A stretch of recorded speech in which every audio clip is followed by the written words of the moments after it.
po mga ka-journey, magandang araw sa ating lahat mga ka-journey. Ito si Pao. Ayan o. Alamin lang kung magkano. Then ano na natin, ultra na natin si Pao po mga ka-journey. Kasi isa yan sa tinitingnan din namin kung ano ba, may bulati ba siya o wala para makikita. Tapos ayaw ko lang ni Ate Mengs kung ipapa-x-ray niya pa ba yan.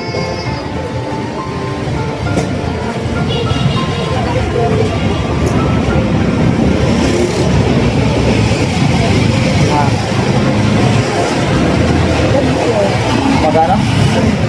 1/4 ang pa-x-ray ay ultrasound. Dito na kami magpa-ultrasound. Doon. Mga na lang natin. Help me. Yeah. Daddy help me. Daddy help me. Diyan lang. Punta ako dyan, bebe. Sit down lang. Tummy, ouch, tummy. Tawa siya. Akala kasi niya, tuturukan na naman siya ng karayong kaysa umiyak. Kasi kahapon grabe iyak niya. Diyos ko po. Ouch, tummy. Mami ha, if photo, mami naman ha. Tummy ko dito, dito tummy ko ha, tummy ha. Pagkatapos pau-pau ha, tummy. Tummy naman, ouch, tummy. Yeah.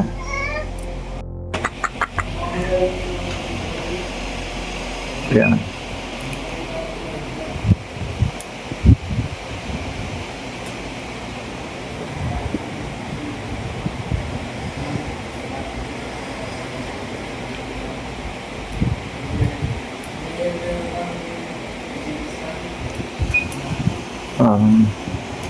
So.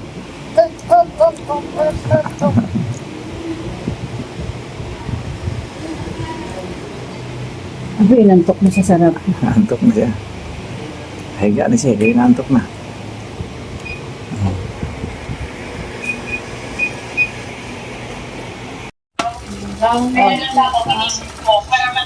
Ganyan ba? Nag-sleeper pa kami. Opo. Ito yung ano niya. Huwag ka na magsinamot sa akin yung gagawin ako. Matawag. So yan po mga ka-journey, nandito natin sa bahay.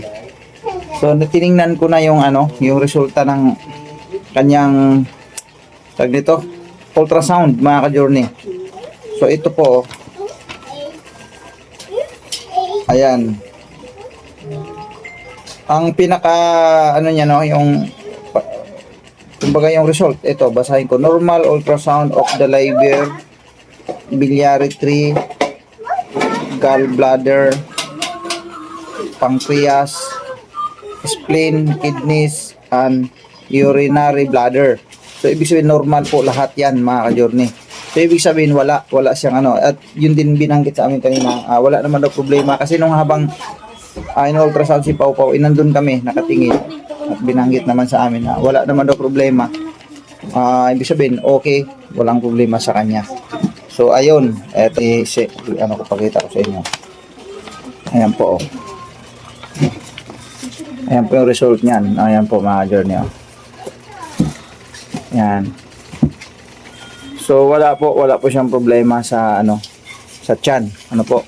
So at least natin na nalaman natin agad, hindi yung naghula-hula lang. Kasi parang sabi ko nga kay Ate Mengs kanina, ipapaano ba natin? Sabi niya, ipa-ultrasound natin pa sigurado. Sabi ko, sige, bira. Ay kailangan So, yun, salamat sa Panginoong Diyos mga ka-journey dahil wala ang naging problema ang ating Pau Pau sa yung sa tiyan. Siguro nga yung kanyang iniinda na ouch tummy, baka yung tinutukoy nga niya siguro yung puson. Kasi nga mayroon siyang UTI. Yun yung aking pagkakaintindi rin. At yun din ang sinabi ko kanina sa doktor. Sabi ko hindi kaya sa sa UTI ang iniinda niya kasi nung isang araw ay dinalang namin niya sa ospital kasi nagkumbulsyon yung bata. At yun na trace naman kung ano yung dahilan nung pabalik-balik na lagnat ng bata ay UTI nga po. Sabi niya baka yun nga kasi wala naman tayo nakita dito sa tiyan. Yun. So kampante na kami, ano na kami, panatag na kami doon sa yung binabanggit-banggit ni Pau Pau na tummy ouch, masakit ang kanyang tummy. So wala na tayong ano doon, problema doon dahil clear, walang problema po. Yung kanyang ultrasound na yung sa result na po.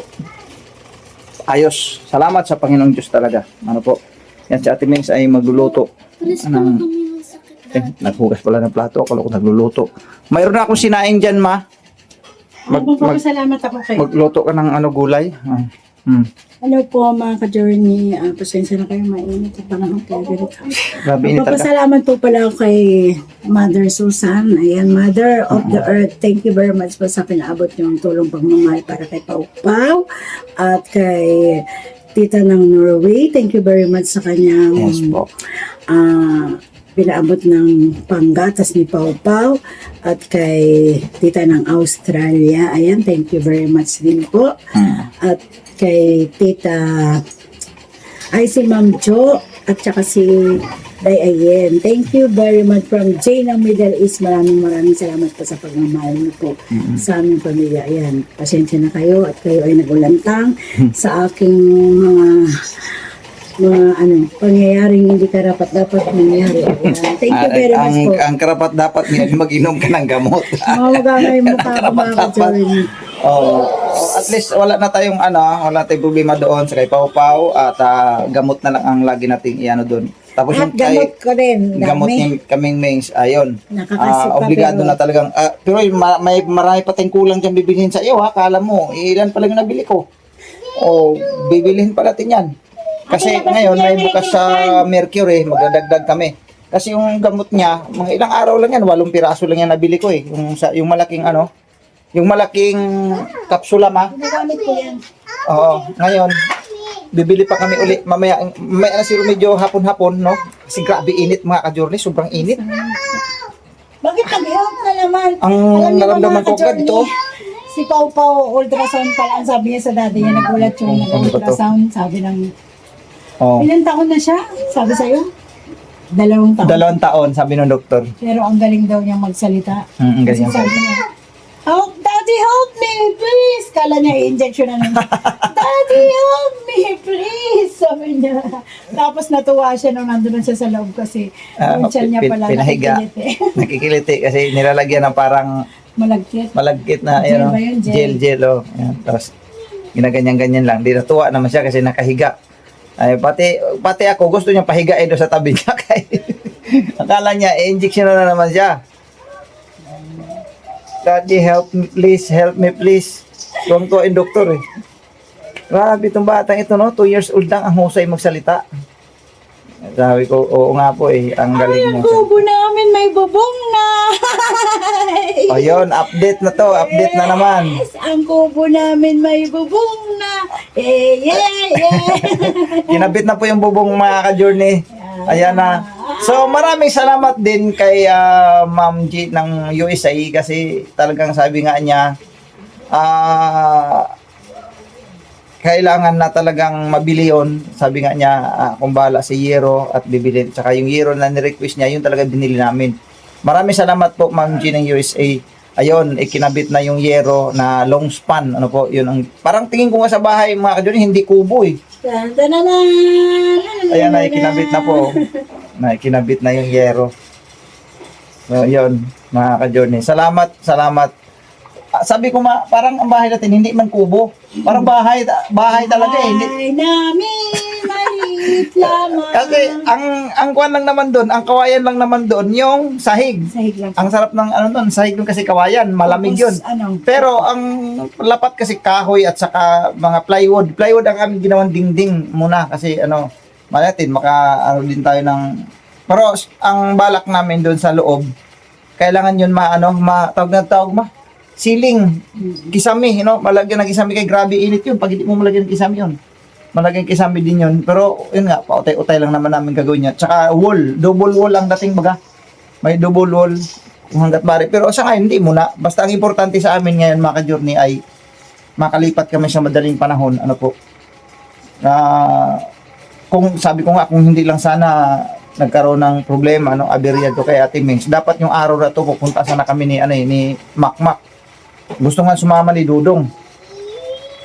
Di sabi ko, sige, saka na lang, muna kasi inuuna na natin tong problema, pangunahin itong kay Pau Pau.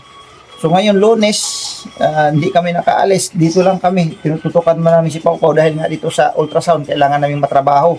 So yun nga, okay naman na, walang problema, salamat sa Panginoong Diyos. At ayan, ang update natin sa ating kubo, malapit na, kunting kimbot-kimbot na lang. Yes. May bubong na mga ka-journey. Kasi may bubong na pwede na tirahan yun pag pag napalit. Kasi ang plywood, sandali lang ikabit yan Opo. Oh, ang problema na lang doon, siyempre CR. Kasi siyempre importante talaga yun, di po pwedeng wala yun. Yun nga ang kaakibat sa bahay. Kailangan talaga yun, CR. Kasi siyempre, paano nga naman pagka nadudumi ka, saan ka pupunta? Di ba?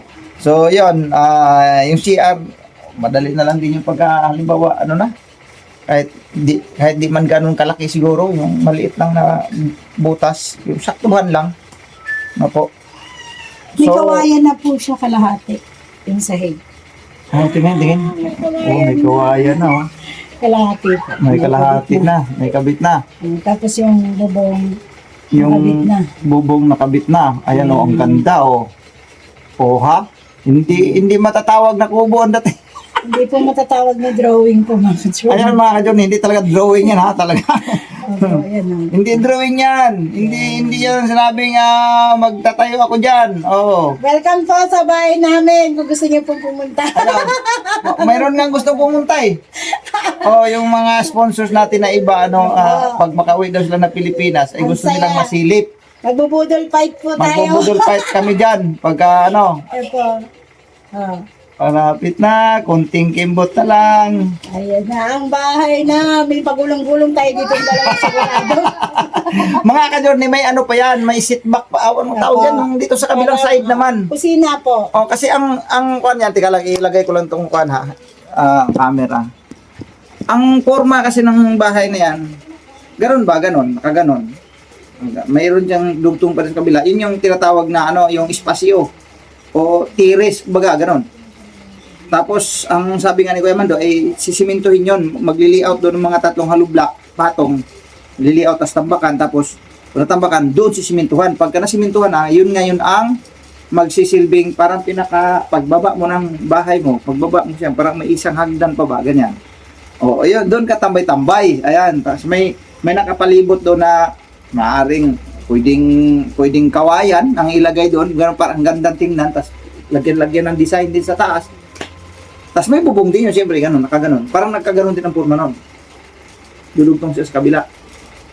So, ang ganda nun, mga ka-Journey, basta, makikita nyo po yan, lalo pat napinturahan yun, tapos nalagyan ng ceiling, mapurmahan talaga siya ba? Mapupurmahan siya. Para hindi mainit. Sigurado, malamang sa alamang. Magandang tingnan yan. Maraming salamat talaga rin kay Kuya Mando dahil siya talagang nagkaroon doon nag-asikaso, nangunguna, kasama yung kanyang mga anak. Yung anak niya at saka yung bayaw ba ni Kuya Mando yun, Mga anak at saka yata, bayaw, yun ang nag-asikaso doon, mga ka-Journey. Kaya salamat po sa inyong lahat talaga dahil yan nga, gustuin ko man pumunta sa araw na to, Lunes, pero wala talaga dahil nga nagkaroon tayo ng problema sumabay. Dapat nakapunta na sana kami, mga oras na to, dapat nandun na. Kasi ang plano ko sana, Lunes, tama, Lunes sana. Kung wala na nga sana naging aberya, hindi nga nagka-problema tayo, mga Journey. Makakasaglit sana ako dun, sandali lang motorin yan, papunta doon na San Miguel, mga Journey. Hanggang dito na lang, God bless po sa ating lahat. Maraming salamat po sa inyo, mga ka-Journey, sa mga sumusuporta, walang sawang nanonood, tumatangkilik sa ating mga videos, at siyempre sa lahat ng ating mga buting sponsors. Maraming salamat po sa inyo. At Diyos na po ang bahala. Ang Diyos ay hindi natutulog sa inyo pong mga kabutihan na nakatulong kayo sa kapwa-tao. Thank you very much po. Hanggang dito na lang, God bless po sa ating lahat. Bye-bye po. Go lang tayo, mga ka-Journey.